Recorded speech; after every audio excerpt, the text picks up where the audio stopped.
Welcome to another episode of Between Us Ladies. I'm your girl Meltrice, also known as the Money Minded Mama. Okay, and I'm Alexis, aka your book bestie. And today we are going to talk about church. Going or not going? Okay, church. That's a nice topic for us for real. But before we get into it, we gotta pull out our cards. Okay, here we today? go We're going with our vulnerable. icebreaker. Yes, ma'am. Are we gonna go with vulnerable, mindful, or intimacy? Ooh. Let's go with vulnerable again. You liked vulnerable? You I like don't that know one? if I necessarily like it. I'm scared of all of these topics. It got us in there. It got us on. It got us on. Okay, it's been helpful. I'm going in the middle this time. Oops. Okay. Going in the middle. Oh gosh. Oh gosh, give it to me. Who or what is something you feel you should have fought for? I'm gonna let you answer that one first, because I answered first last time. Who or what is something you feel you should have fought for? That's a really deep question, because for me it would just have to be, it was an internal battle. I feel like I should have fought for me with me more. Ooh. So internally, for the outside world, I really am not very mindful person of other people's opinions and everything that they have on me, but I'm very critical of myself.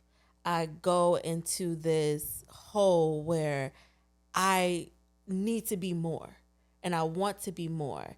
But then because I also suffer with depression, it's very hard for me to fight for myself sometimes. And that is challenging. Because on one hand, you want to achieve all these things. You want to do all these things. You want to go out into the world and conquer it. And you want to hold your head up high and feel as though you have the answers. But depression hits you. And it's like, girl, you thought. Sit down somewhere. You ain't doing that today. That's not a thing. So with myself, I don't wish, because it's a working battle that I'm working through even today. Fighting myself for myself.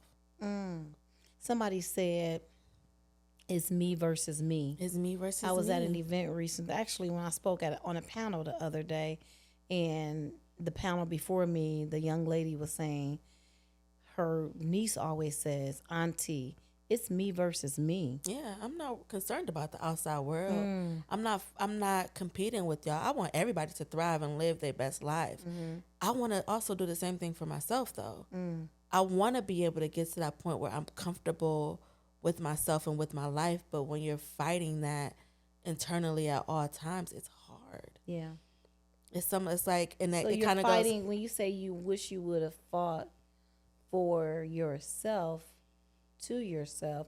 Are you saying you wish that you had more strength to fight through your depression? Yes. Essentially, yes. I'm saying that I wish that I learned better tools so that when I am going through my depression, I can help myself get back out of it quicker than me delving into it further. Because at first, when I first realized that I was depressed, I sat in that for a very long time. I sat in that for a very, very long time, and that was harder to get out of it. So I guess it kind of goes back to essentially what we talked about earlier, or in a different episode, where you said I saved your life. My daughter saved my life. I was so depressed, and I wish that I would have known what depression looked like and how to help myself through it. Because depression looks different on everybody. It's not cut in stone. It's not cookie cutter. Well, we talk about this all the time. It was really hard for me, one, to hear the fact that, because I never suffered through depression. Yeah. So it was hard for me to hear from you that my child, my daughter, suffers from depression. Yeah. And even harder to not have the tools to help you because I never Yeah. had to deal with that. Yeah. So It's a hard thing to fight for, because depression, because it's so mental, it's not a one size fits all where everybody can do the same thing and you can fight it. So the thing that sucks when it comes to depression for me is I know that I'm in this state, and I know that I want to get out of this state, but I'm still keeping myself down. So that is my internal fight that I have to go through in order to wake up every day and continue throughout the day and get up and be a mom to Aubrey or be a daughter or go to work. It's like, it's such an internal fight just to pursue it. And it's not like, I want to not be here. It's just that I just don't want to do anything. And is that consistent or is that phases? For me, it is more consistent, but I'm learning to get through it. Like, I'm giving myself more and more tools to be able to just get up and do it. And I don't have the luxury as a mom to be able to just sit in it. I have to get up, because if I don't get up, what's she gonna do? I have to. So for me, she is my reason why, but I want to be my reason why. So how many, like when you say you fight through it, like what are some of the tools? You say you're figuring out tools on your own, but what are some of the things that you're doing to fight through? Oh, I'm not figuring out tools on my own. I'm in therapy. I am in therapy, and shout out to her because I love her down. She has helped me tremendously, and some people like to go on the pills. I don't want to go down that route. I want to help myself. If it gets to a point where I might need some, then that's a further conversation, but right now I want to give myself the right tools to actually have for myself to get out of it without having to go down that route. So yeah, therapy is one of those therapy things is that you definitely use to one fight. of those. Yes. Absolutely. Without her, I don't know. What are some other tools that you use? Some other tools that I am doing is just getting out the house more. I used to be such a homebody, and I still am a homebody. I love my home. I love my comfort spot. I'm okay with being alone, but I've also learned that I can't always be alone. And that's where I start to downfall if I get too comfortable in my being alone. So I have to go out. So you're with yourself in that moment. Yeah. Telling yourself all the negative stuff. Exactly. And keeping yourself in there. Yeah. So a way to fight that is to go out and just be with some friends, be with some people that I know love me and surround me with love, and I lean on those people to get me through sometimes. Wow, that's good. I don't know if I can top that one. I think we're gonna Well, leave mine it right was there. for depression wise. If you have an internal battle for yourself, what is it? I mean, I'm constantly, you know how they say your enemy is your enemy, because you're constantly. Okay. Somebody said this recently when we were talking about, it's Virgo season, and when we were talking about Virgos, and she described it so well for me. She was like, Virgos are often misunderstood because she said oftentimes we're critical people. Yes. But we're more critical on ourselves. And that kind of exude out to other people. Like we expect a lot.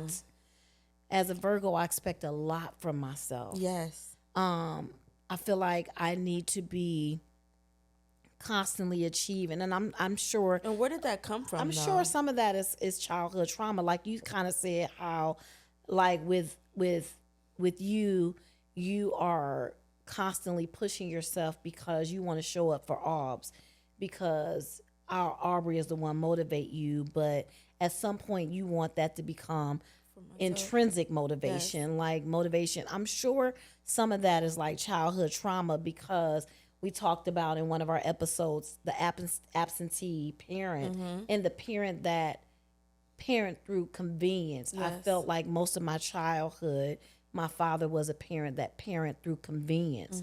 And so I felt like at times where he should have been there for me and my mom. Yeah. You know, mom was a single mother, a waitress working and taking care of me and my brother. And, you know, she took on my sister who was her sister's kid. So she's taking care of 3 kids on a waitress salary. Like, and he's living his best life with an amazing career. I felt like he should have helped her more. And as I was growing up, I was motivated. I wanted to work really, really hard because I wanted to help take care of her. Yeah.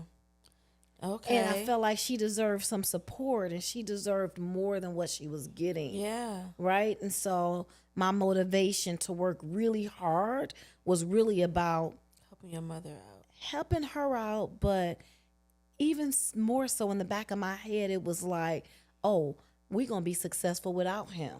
Oh. And what I really want him to see is that she figured this out. She raised a successful I know that's child. Right. Okay. Right? That's like real. Her return is my success. Yeah.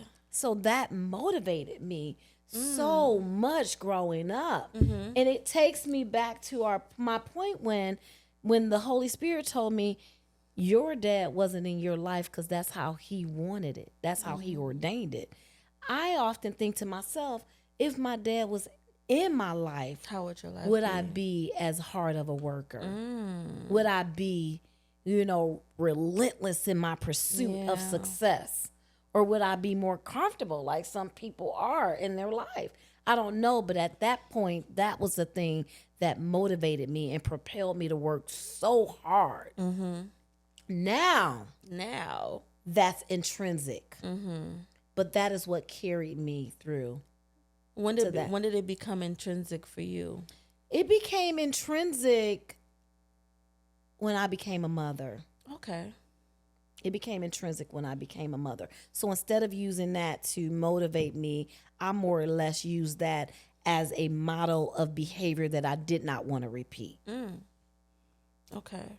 And then I was motivated on my own to be able to produce a lifestyle for you guys that I always desired and never had.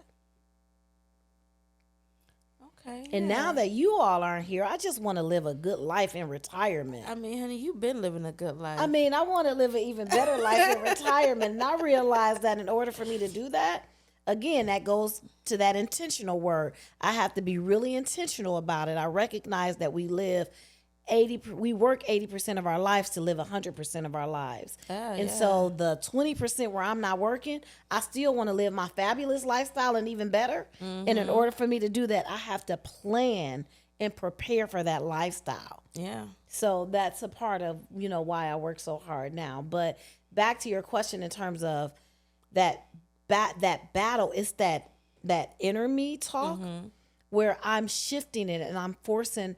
I'm correcting myself in real time. Yeah. I'm like, oh, Meltrice, that was so stupid of you. Why would you do that? Or you make girl. that mistake. Now that's okay. Yeah, like I wouldn't say that to a friend. I wouldn't say that to my daughter. Why would I say that to myself? Right. And I'm my best friend. Oh, hello. I'm my best friend. I thought that was me. I mean, that second, but yeah. So like, I love me. And so I correct myself as in real much grace time. as we give other people, we should be able to give it to ourselves. Yeah, don't say. So that's the fight. That's the constant fight is making sure giving myself the grace. Giving myself the grace. Yeah. No, that's real. I'm only human. You're only human. And that's what it is. And I noticed that one of our conversation that we were going into today, which is church, going or not, is my church hurt played a really intricate part in my navigation of my depression. Because when I first started, and I don't want to get emotional because that was like You know, this is this platform to get emotional. It was a really hard time for me because during my first episode of depression and we were going to church A lot. Mm-hmm. It was the constant judgment and the constant conversations of you realize that people were talking about you behind your back and you were doing these things, and it was just hard. It was hard going to a place where you're supposed to be able to be Healed. and these people are hurting you. Mm-hmm. I didn't know that. So what did you experience? It was just a lot of back talk, a lot of he say, she say. I just wasn't in. And then it was the snitches, it was just a lot. Mm-hmm. It was just a lot. It all just felt very hypocritical. Mm-hmm. And I couldn't grapple with the fact that this place is supposed to be healing, and it just feels so judgy and just so hurtful, and I couldn't get past it because I was still a child in these situations. Mm-hmm. So trying to navigate the church hurt in this situation as a child, I couldn't see these people as just human. Oh, there you have it. I couldn't see them as just human. You couldn't see it. Yeah, it wasn't a thing. It wasn't. It was you're supposed to be godly. What you mean you doing this? Yeah. Oh, you're supposed to be here to help me. What you mean you judging me? Yeah. Like, what? You're supposed to be doing unto the Lord. Like, what you mean you doing these things? Yeah. How dare you? Yeah. Not realizing as a child that people just make mistakes. Yeah. And that we should allow people to have grace. And that was hard. I don't know and I don't know if my inner child, even in this moment, is letting me get back to church. And that is what I am kind of grappling with right now. Even though I've met a lot of pastors that I absolutely love, like Pastor Stacy, I love her down. My aunt, Papa's sister, Sharice. Pastor Sharice, she's just an amazing person. Love her down. I have a lot of people or pastors in my life whom I admire and I adore, and I want to get back to a point where I'm okay with going back to church.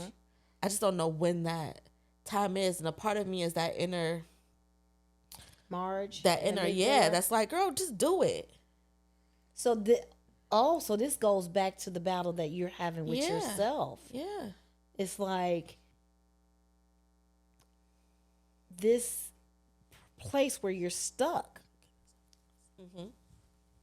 And you need to become unstuck. Yeah. But you have to fight. But I have to be. Exactly. Because there's a reality. Yes. And then there's your inner monologue. Yes. Because your reality is saying, although it's church, it's a church full of other hurt people.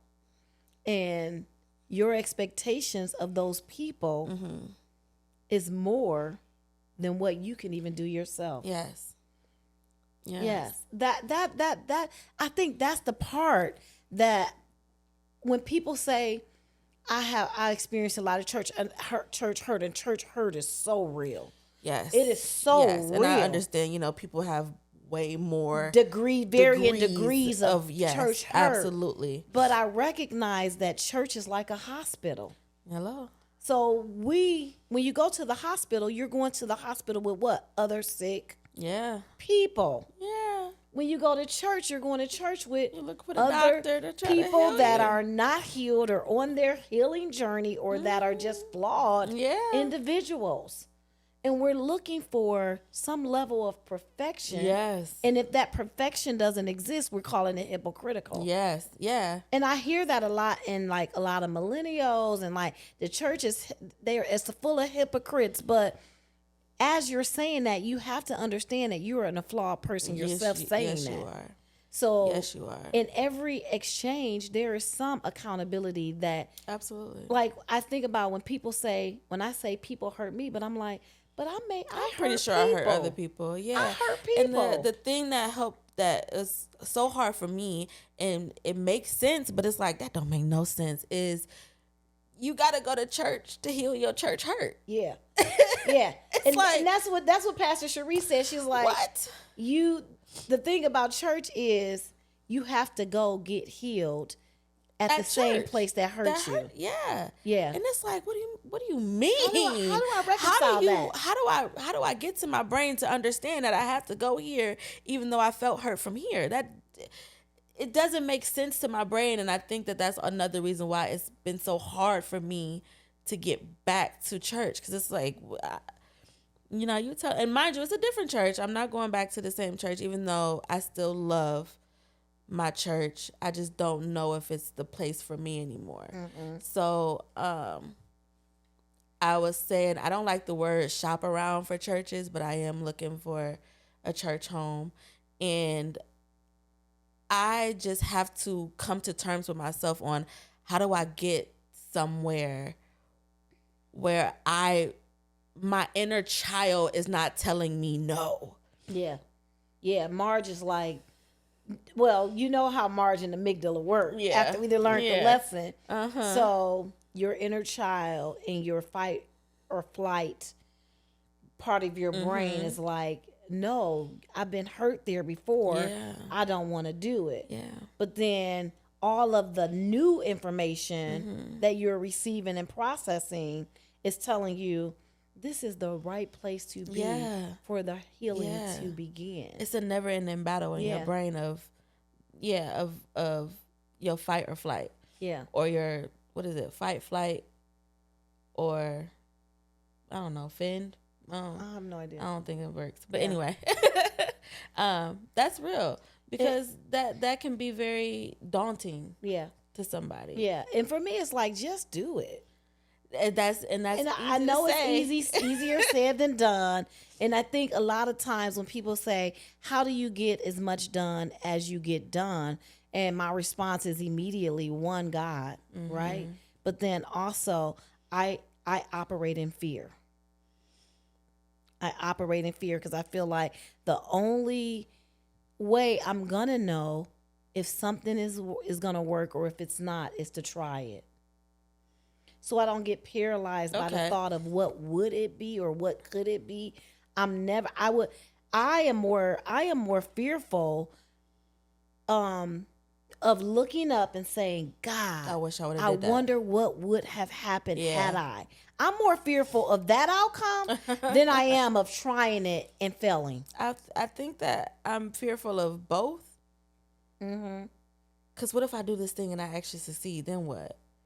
Then what? I know, but that's like Is that scary for you too? Yeah. I think that that's the inner monologue in my brain of damned if you do, damned if you don't. Because I want to do it. I think that I can be great at this thing, but then once I get to the success, how am I gonna handle it? Am I gonna fail after but so many times? But then it's like the fear part of, but if you don't do it, then you in the same situation. Right. So which one would you rather do? Right. But it's that internal battle of, girl, pick one. Right. Do it or not. Do it or not. And then you end up doing what? Not? I end up doing most. Okay. I end up doing most. Okay. I don't do all because I think that my internal just won't let me. I don't know if it's for my own sanity or if it's the depression of it, but most of the things I do.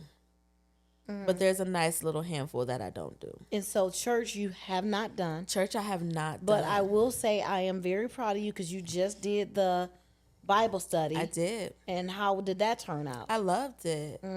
I loved it, but it was more intimate. And I think that that's what I needed.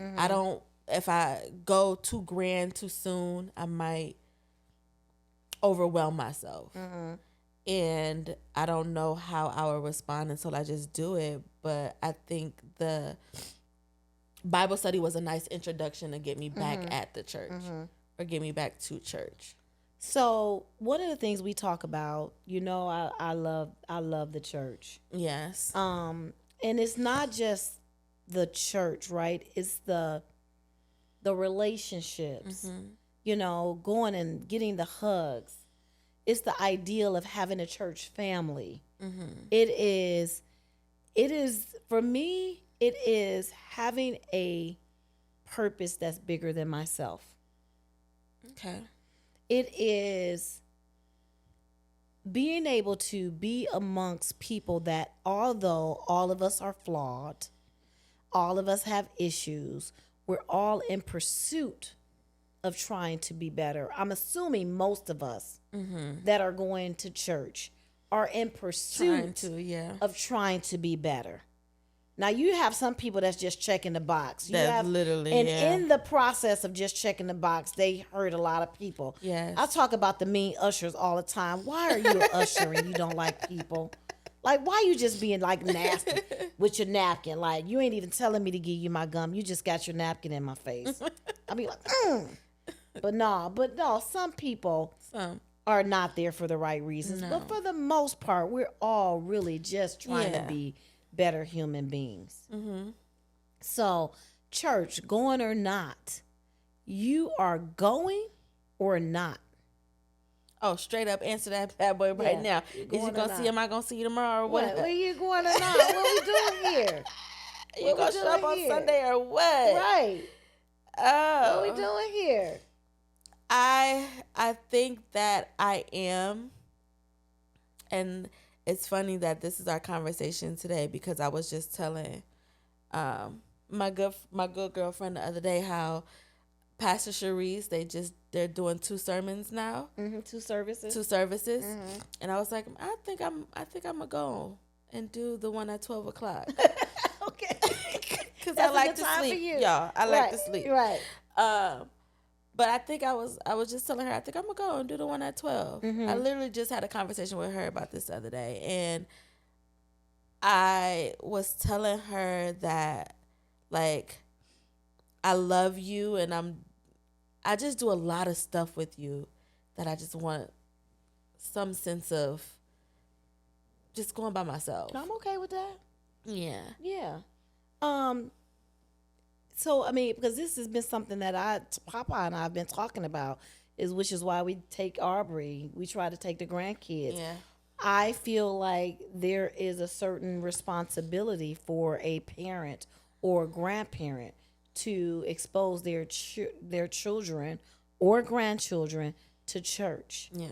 I feel kind of bad because I didn't realize that you were experiencing church hurt, but at the end of the day, I don't necessarily need to protect you guys from every thing in life that's gonna hurt. Right? I feel like we learn through those mistakes. Hopefully you learn through those mistakes. But for me, I feel like church is a must to expose your children to, so that there's a level of conviction. There's a higher standard than what the world is putting out there today. Like, everything is okay. And I dare not poach a conversation where I'm going to pick a topic and say, is this okay or is this not okay? Yeah. But I'm saying, in the world, everything is acceptable. There is no standard. There is no level of conviction, and everybody can just YOLO. And I'm old school. Yeah. Like, there are some things that are right. There are some things that are wrong. Yeah. I agree with that. And I want my children and my grandchildren to have that level of conviction. And I feel like church is an area where those things are talked about. Okay. So for me, church is not an option. Church, I need church to get through the week half the time. I'm like, when I go to church, I be so empty. I'm ready to be filled. I'm ready to be hugged. I'm ready to worship. All of that, put it all on the table. So for me, church is an absolute necessary. And I would say Faith Fellowship is a church. Okay, I'm gonna be a little biased, but no. So you're saying it's not, Aubrey does not have to go to church. What are your thoughts about that? I'm not saying that I'm not saying that she doesn't have to go to church. I'm not saying that at all. Like, you guys pick her up on Sunday, she goes to church with you guys, and I'm okay with that. I don't want her experience to be my experience, and I think that me letting her, I don't want it to be, but if it happens, then we'll figure it out from there. I want her to be able to go to church. I just can't be the one to take her in this moment. But you said if it happens, then it happens. But I guess from my vantage point, like, no matter where you go, we can pick church as the Yeah. as the building, right? But when you go to work, you're gonna experience somebody, Yeah. that's gonna hurt you, because we're all people, right? When you go to the park, you're gonna experience somebody. Why is there such a standard in church where you think you are not gonna be hurt, and that hurt is so deep? But I think I said it earlier. It's like these people. It's like these people are supposed to be. Why is that the expectation though? Because that's what we've been taught. We were taught that God's people are supposed to have this high standard, and they're supposed to be able to set this high standard. So how dare you not reach that standard? But I think that that's a part of the new, not necessarily new church experience, but you have certain pastors that are very humble these days of, I go through this. Yeah, I'm not perfect. human. I'm human. I'm gonna Where do was this. that standard but taught? But it wasn't like that growing up. It was your pastor is your pastor. But and where was whatever that he taught, says, though? I don't know. Was that a taught behavior? Was that something that you were taught, or something that you kind of just? I think that from being in the environment and seeing how people interact with, like, your pastor and everything like that, yeah, that's makes the sense. standard that's set. Your pastor is that Pastor person. is set aside. That pastor is set aside. Like, and he is who you shall follow from, because he is getting his direction straight from the Lord. So you should be able to do what he says. And then these people are doing what he says because he's going by what God said. So it's easier as you're growing up to think that your pastor is the end all be all. And that's what you're supposed to try to achieve. Okay. So it's kind of like a unwritten, unsaid thing. It's kind of like What you're seeing. This is what you're seeing. Yeah. You're seeing him or her be set apart. Yeah. And because him or her is set apart, you're expecting that there is a level of perfection. Yes. And so we're holding our pastors putting them on a pedestal, and when when they fall, or when they do something that's not perfect, that's such or when a these deep, people that's underneath him are doing all of these terrible things. What? yeah. And I don't know, I guess for me, I have a different perspective because I read my Bible, right? And I not saying that other people don't, but what as I'm a saying, child, yeah. yeah. But I feel like what I recognize in the Bible is a lot of people that God used were really imperfect and flawed people. Absolutely. Now, Yeah. now I realize that. Yeah, now. yeah. But as a I'm child, getting older and I'm yeah. reading my Bible and I'm doing these things on my own. Yeah. Now when I go into a church and I'm looking at the pastor, I'm like, okay, like, I like what you're saying. Yeah. I'm relating it to what I know for myself. Yeah, yeah. Not from what you're just telling me. So I can receive the fact that you're anointed. Yes. And that God is using you to get a word to his people. And you're also a human being. Absolutely. That's imperfect. Yes. So I can't expect Yes. something from you that I can never be myself. Exactly. But that's now. Yeah. Yeah. So Not as a child. now that I'm getting to that point where I am reading my Bible, I am doing my worship, I'm doing these things on my own.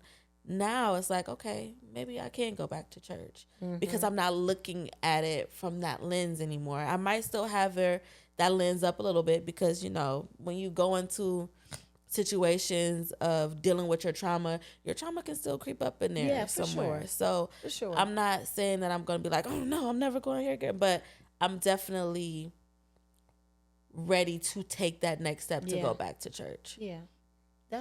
That's all a mother could ask for. That's all a mother could ask for. It's important for me that that you find a church home where you feel fed, Yeah. where you feel welcomed, where you feel like not only can you take from that experience and continue to grow from that experience, continue to heal in your interaction, but also that you can be a tree with that bears fruit that someone else can eat from. Yeah. Because a lot of times when we keep ourselves isolated, we don't recognize that God has appointed some people to you. Yeah. And if you don't manifest what he has in terms of the gifts and the talents that he's putting you, if you don't use those gifts and talents to pour out to the world, then the people that he appointed to you that would eat from your fruit will be malnourished. Ooh, okay. So we're just in this world where we just think about self, self, self, self, self. But God didn't put us here just for us. Yeah. He put us here so other people can eat off of our tree as well. And so that we can birth these gifts and talents. The Bible says your gifts will make room for you. But if you stay stuck in your room, how is it going to make room for you so other people can come and grow because of you? I think also with that being said, a part of growing up as a millennial, we were just thrown into God. Mm-hmm. It's not really a lesson on, you need to get to know him for yourself. Mm-hmm. We need to have, let's have a Bible study at home where you're actually asking me questions that you really want to know. Yeah. Because we're thrown into it, it's more like you should just do it. Yeah. You should go to church just because you're supposed to go to church. You like brainwashed as opposed to knowing being him. Mm-hmm. So with that, I want Aubrey to go to church, but I also want her to be like, a lot of the times church was, or not church, but God is, you're supposed to just do it, and he'll provide and he'll do this. And it's like, okay, so I'm supposed to just lean on God at all times. So if he don't give me something, then I can be mad at him, right? And it's like, no, you actually have to also do the work yourself to get to a point. It's almost like God was everything. And yes, he is everything. Don't get me wrong in that statement. Yes, he is everything. But you have to do work yourself. Yeah. And I think that for me, I was grappling that because why you let this do this to me, God? Why did you do this to me? Why me? Why me? Why me? He was like, because you did that. Right. And I didn't tell you to do that. I told you to do this and you did that. Right. Yeah. But that's me not knowing how to talk to him, how to have a relationship with him. So we just said, God is God, do it. Do it. But we didn't teach, or your experiences, I didn't teach you to fall in love with God. Yeah. To have your own relationship with God. To look at him like a father. To look at him like a friend. Yes. The protector, the provider, all of the things. Everything. I didn't teach you how to fall in love with him like I did as an adult. And we should teach that to our kids. Yeah. I love that. Absolutely. Because then it's like they have their own relationship. It's not just what my mama said or what my daddy said. Yeah. I don't have to follow this person because, I'm just supposed to. Right. I get to challenge this person that's doing something wrong because I have my own relationship and I know this is wrong. Exactly. I love that. This was good. Yeah. This was a good conversation. This was a good conversation. I'm sorry to have you cry. Oh, I get very emotional when it comes to inner traumas and fights that I deal with because I'm still learning how to work through them, a lot of them. But I realize that my tears are refreshing for me. Oh, you watering your soil. As a mom, it used to be really hard, and the more mature I get and the older I get as a mom, I'm learning to accept your journey. Yeah. I'm learning to accept your journey. Because you already know that if you ever need me, I'm there. So your journey is your journey. I'm not taking it personal anymore. I'm glad. I'm not taking it personal anymore. That's your journey. I'm glad. But church or not, I think I am definitely saying church. Yeah. Find the one that's right for you. Yeah. And I've been telling Marlon, so when I go to San Diego, Y'all gonna be going we're to church. going to church. I just need him to be rooted Yeah. and grounded. And, some of the best things in my life happened at church too. Yeah, some of the best relationships also. Absolutely. So for me, it's definitely church. It sounds like for you, it is. It is church. It is church All right. for me. I had to get through my hurt. And unfortunately, the best way to get through your church hurt is to be at church. So it's like, I just have to do it. Yeah, just have to do it. All right. Well, we're wrapping up this another episode of Between Us Ladies. Yeah, for sure. So y'all can tell us down in the comments, what was your church experience? Are you still going to church? What's stopping you from going to church? And what can you be doing to help yourself get through those moments? Yeah. Yeah. So we got to end up also with our financial tip. Our financial tip. Yes. Okay. So we talked about the emergency fund, and I said that was $1,000, minimum of $1,000, but something that was commensurate with your lifestyle. So for some people it might be 1,000, for some people it might be 3 or 5, but that is money that needs to be set aside for emergencies. Next, I want to talk about your 3 to 6 months. Now, some wealth coaches will say 12 to 18 months. I say let's start with 3 to 6 months. I want you to start saving 3 to 6 months of your minimal living expenses. This is what I call your CYA fund, where you're having a tough time with your boss. You telling your boss, I'm done. I need to go. This is your peace fund, right? This is, I might lose my job. I might get sick. My parent might get sick. Have that 3 to 6 months of minimal expenses in a savings account that's very, very difficult to get to. I'm not talking about one that's connected to your checking account where you can just transfer the money. No Mine is checks. a good 20 minutes away. Right. No checks. Hard to access. You need to think about what you're about to use this money for when you go to get it. No debit card, no easy way to electronically transfer it. Get to that 3 to 6 months of living expenses, and I promise you'll be thanking me later. Now, for you, the book. Now. What's the book? So last week we did Legend Born by Tracy Dion. Or not last week, I'm sorry. When we dropping these? I don't know. Last episode we did Legend Born by Tracy Dion, and that book was amazing. Really? The different way of how she infused Black heritage and King Arthur was so good. And I love King Arthur, especially like the movies and everything like that. But the way that she combined it so that it was really adept to how Black people are viewed in society and how they're used and how they were used, especially when it comes to slavery and everything like that. So this Caucasian society, where now this Black girl is the head of this society, it was very dramatic and insightful. It was a page turner for me. I enjoyed every single moment of it. I cannot wait to read the next book in this series. But this week, or this episode, we are doing The Silent Patient. I cannot think of the author right now, but I'll go ahead. We'll link it below, or we'll tag it below so that you guys can know. But it's called The Silent Patient. It's a suspense thriller. I'm excited. I am everywhere when it comes to genres with books. I just like books. I like to be immersed into books. So I will never have a specific genre that I go for. Okay. So I'll be everywhere between sci-fi, rom-com, romantic, just comedy, thriller, suspense, all of it. So okay, book bestie. I'm excited for this next one, The Silent Patient. All right. Well, get your book. Let's keep it going. Thank you for tuning in on this episode of Between Us Ladies.